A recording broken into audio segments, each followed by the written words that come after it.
सभी दोस्तों को जय श्री राम, राधे राधे। आप सभी का वेलकम है हमारे चैनल पे। आप सभी को जय श्री राम दिल से और राधे राधे।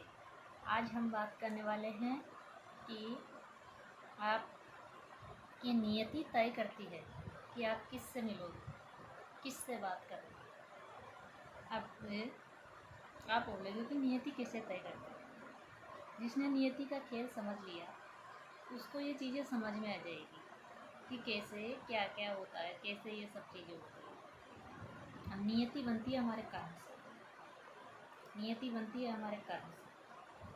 आज हमने कुछ अच्छा कर्म किया, जैसे मान लो किसी को हमने दान पुण्य किया, कुछ भी किया, मतलब मंदिर गए, वहाँ पर बैठ के हमने जितनी देर सेवा की या चालीसा पाठ किया, कुछ भी किया, तो हमने जिस भाव से उस काम को किया, उस कर्म को किया, हमने भगवान के सामने जाके उस कर्म को किया है कि भगवान मेरी ये मन्नत पूरी हो जाए, मेरी ये चीज़ ठीक हो जाए, मेरा स्वास्थ्य ठीक हो जाए। हम कुछ ना कुछ के लिए तो भगवान के सामने जाके वो चीज़ करते हैं। तो भगवान ये तो है नहीं कि वो हमने किया और वो साथ को साथ ही हमें दे देते हैं, हमारा वो कर्म बना। भगवान सब देख रहे हैं कि कौन क्या कर रहा है, वो देखते रहते हैं बैठे बैठे कि कौन क्या मांग रहा है, कौन क्या देना, कौन क्या बोल रहा है, कौन क्या कर रहा है। चलो हो गया, हमने कर दिया। जैसे मंदिर जाके हमने चालीसा पाठ कर लिया या जो भी पाठ करना था हमने कर लिया, हम भगवान से बोल के आ गए। अब भगवान सुन रहे हैं बैठ के, बन गया वो आपका कर्म। अब वो आगे चल के आपके संचित में स्टोर हो गया। अब आगे चल के वो आपको उसका फल देना ही है भगवान को। भगवान मना तो नहीं कर सकते आपको कि मैं तेरे को फल नहीं दूँगा। आपने कर्म किया तो उनको फल देना ही पड़ेगा। आपने कर्म किया तो उनको फल देना ही पड़ेगा, और वो आपको फल देने आएंगे, 100% आएंगे आपको फल देने के लिए। और उसका फल ऐसे मिलेगा आपको, जैसे आपने चाहा कि मुझे तो कि मेरी हेल्थ अच्छा हो जाए, तो भगवान आपको सामने से आके तो ये नहीं कहेंगे कि आपका इस ये करने से स्वास्थ्य अच्छा हो जाए। या तो कोई ऐसे इंसान से मिला दिया जाएगा, जैसे हमारे पास एक थेरेपी है PLR थेरेपी, तो उस PLR थेरेपी के बारे में कहीं ना कहीं आपको पता चल जाएगा कि इससे ये चीज़ें ठीक होती है, जैसे स्वास्थ्य संबंधी कोई प्रॉब्लम, मनी संबंधी कोई प्रॉब्लम, तो ऐसे हमारे जैसे लोगों से मिलवा दिया जाएगा।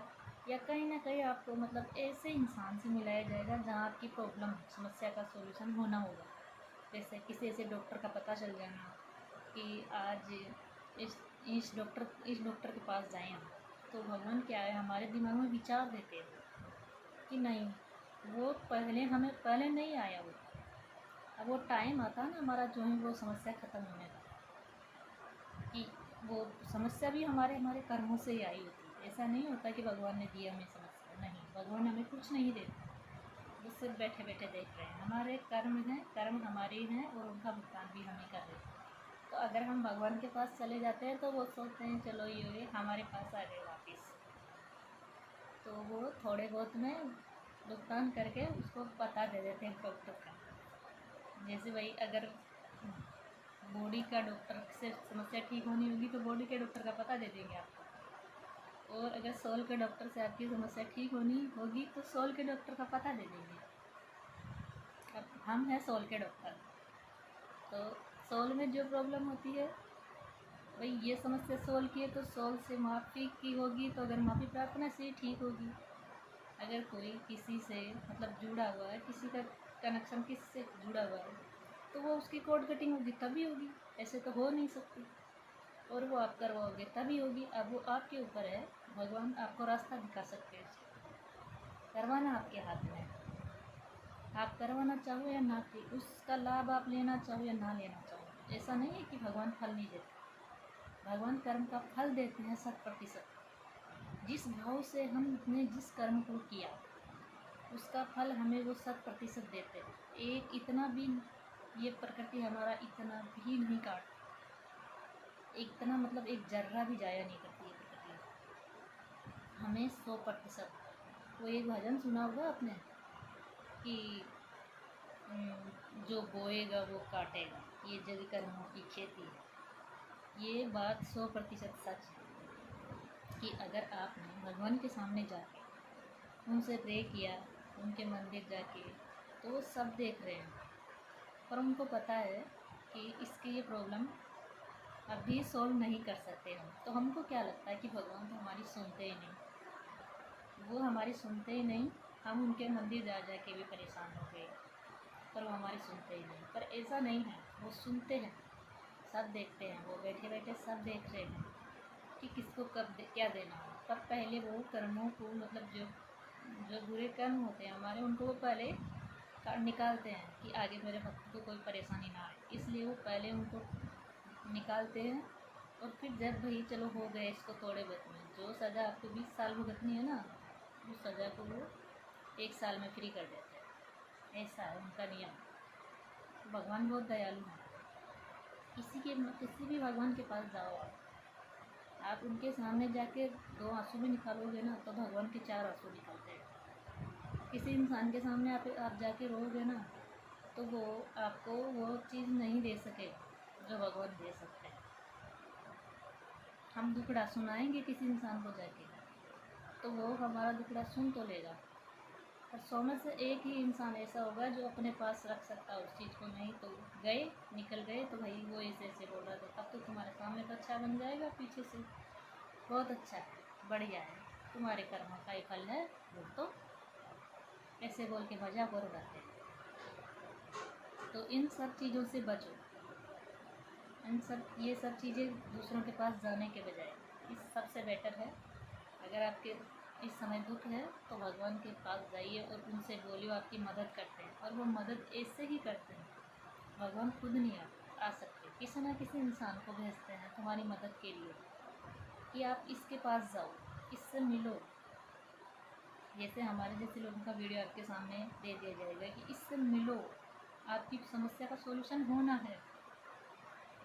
आपकी नियति के अनुसार हो रहा है, वो सब आपकी नियति के अनुसार हो रहा है। आपकी नियति तय कर रही है कि कैसे क्या करना है।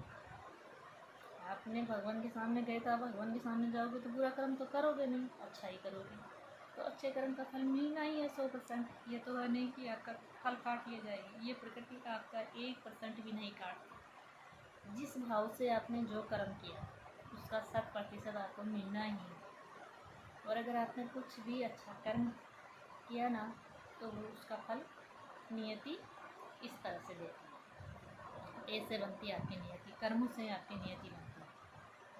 तो आपको एक बात तो हमेशा ध्यान रखनी है कि आप हो सके, जितनी हो सके अपनी तरफ से इतनी कोशिश करें कि मेरी तरफ से किसी को कोई दुख ना, तो आपके अच्छे कर्म हों। कोई आपको परेशान कर रहा है ना, तो उसको बोलें, उसको उससे मतलब आप उस समय शांत रहें। जैसे कुछ लोगों की आदत होती है कि वो मतलब पीठ पीछे उनकी बुराई करते हैं, पीठ पीछे उनकी बुराई करने में लगे हुए होते हैं। सामने तो वो बोल नहीं पाते, पर पीछे से उनकी बुराई करते हैं कि ये ऐसा है, ये ऐसा करता है, ऐसा करता है। तो करने दो उनको, कोई दिक्कत नहीं। अब बुराई के ऊपर मैं आपको एक कहानी सुनाती हूँ। कैसे, देखो, एक राजा था। राजा के पास में एक संत आए कि मुझे तो आपसे कुछ दक्षिणा चाहिए। राजा जी, आपको आज मेरे को दक्षिणा देनी ही पड़ेगी। राजा जी, आज आपको मेरे को दक्षिणा देनी ही पड़ेगी। राजा जी बोलते हैं कि भाई संत जी, मैं ऐसे कहूँ विश्वास नहीं करता, मैं नहीं करता दान दक्षिणा वगैरह, मैं कुछ नहीं देता, मेरे को ये सब पसंद नहीं है। संत बोले कि नहीं भाई, मुझे तो देना ही पड़ेगा आपको, मैं तो कुछ लिए बगैर जाऊँगा नहीं आपके दर से। अब संत तो संत होते हैं। राजा बोला कि मेरे पास कुछ भी नहीं है आपको देने के लिए, आप चले जाओ यहाँ से। बोले कि नहीं, मैं नहीं जाने वाला भाई, आज तो खुद को देना ही पड़ेगा। चलो, वो बोले कि आज एक काम करो, आप मेरे दरवाजे पे ये मेरा घोड़ा बंधा हुआ ना, गधे थे उनके पास में साइड में उसमें। तो बोले किसी एक उससे कि जा मजदूर इनको मतलब गधे की लीद उठा के दे दो, ये चले जाए यहाँ से। तो वो उनके जो वो थे सैनिक, वो जाके उनको वो गधे की लीद उठा के दे दी। चलो, वो लेके चले गए संत। तो वो तो बोले कि मैं खुश हूँ, इनको वरदान दे के चले गए कि तेरा खूब बढ़े। खूब बढ़े तेरा। अब वो तो कुछ लिए हैं तो उसके बदले वो कुछ दिए बगैर जा नहीं सकते थे, तो उन्होंने बोल दिया कि जो मेरे को दिया वो खूब बढ़े तेरे घर में, कोई कमी ना रहे। अब चले गए।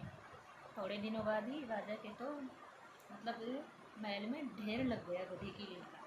गधे की नींद का ढेर लग गया उनका जीना मुश्किल हो गया कि अब जिए तो अब करे तो क्या करे। अब वो ढेर बढ़ता ही जा रहा, पहाड़ बन गया, बढ़ते बढ़ते बढ़ते पहाड़ बन गया गधे की नींद का।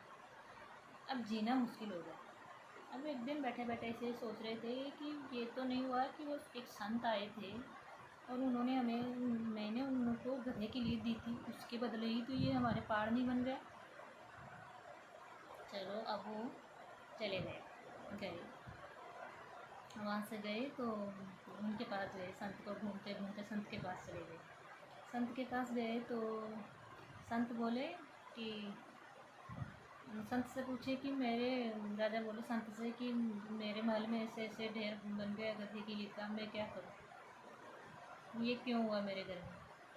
तो संत बता रहे हैं राजा को कि भाई तुमने ही तो दिया है, जो तुमने दिया वही तो लौट के आ रहा है तुम्हारे पास में। कि मैंने ऐसा क्या दिया था कि तुमने गधे की लीद दी थी, मैंने कहा था कि बढ़ो तो बढ़ गया वो। अब वो राजा बोला इसके लिए मुझे कुछ तो उपाय बताओ, ये ख़त्म हो, मेरा तो जीना ही मुश्किल हो गया, अब क्या करूँ मैं। तो संत बोले भाई हाँ उपाय तो है, पर तुम कर लोगे। वो बोले कि हाँ कोशिश करूँगा पूरी, मेरा तो जीना मुश्किल हो गया, नहीं तो मैं जी ही नहीं पाऊँगा, कैसे जीऊँ उस महल में, मैं कैसे रहूँ। तो वो बोले कि एक काम करना, तुम वहाँ जाते ही अपने सारे नगर में अपनी बुराई अपने सैनिकों से बोलो कि मेरे कोई ऐसी बात फैला दो जिससे सारी जनता बुराई करेंगे, सारे नगर के लोग बुराई करें कि राजा बुरा है, राजा बुरा है। अब वो बुराई करने का फैला दिया उन्होंने, सब लोग बुराई करने लगे राजा की। मुश्किल से 5 दिन भी नहीं हुए थे और राजा के वो गधे की लीद का ढेर एकदम पहाड़ एकदम समाप्त हो गया। फिर राजा को समझ में आ गया कि भाई किसी की अगर बुराई करेंगे तो वो वापस हमारे पास ही लौट के आएगा, बुरा देंगे ना तो बुरा लौट के आएगा, और वो बुराई से ही ख़त्म होगी। तो आप सभी से मैं समझाना चाहती हूँ कि जो करते हैं ना उन्हें करने दो, आप टेंशन ना ले बिल्कुल भी बुराई के बारे में कि वो बुराई कर रहा है मेरी, करने दो।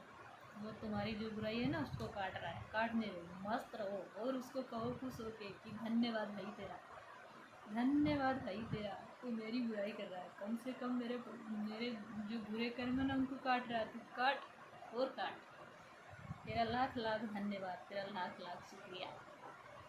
उसके सामने तो जाके नहीं बोलना, लेकिन मन ही मन खुश हो जाना है कि वाह तू मेरी बुराई कर रहा है, कर और कर, कोई दिक्कत ना है मुझे। तो आपको जो भी समस्या हो, कोई रिलेशनशिप संबंधी, कोई मनी प्रॉब्लम या हेल्थ से संबंधित कोई भी समस्या हो तो हमसे दिए गए नंबर से बात करें। हो सके शायद ईश्वर आपसे मेरी समस्या का सॉल्यूशन करवाना चाहते हो, इसीलिए मेरे से ये सब बातें बुलवा रहे हूँ आपके सामने। मुझे नहीं पता मैं क्या क्या आपके सामने बोली हूँ, सब ईश्वर की कृपा, उन्हीं की मर्ज़ी से, उन्हीं की मर्ज़ी से मैं ये सब बोल रही हूँ। उनकी मर्ज़ी के बिना मैं एक शब्द भी नहीं बोल सकती। और मेरे चैनल को लाइक और सब्सक्राइब करना ना भूलें, आप सभी से विनती है मेरी। मेरे चैनल को लाइक करें, सब्सक्राइब करें और हो सके जहाँ तक शेयर करें। और मेरे वीडियो को यहाँ तक देखने के लिए आप सभी का बहुत बहुत धन्यवाद, दिल से शुक्रिया आपका, बहुत बहुत धन्यवाद आपका।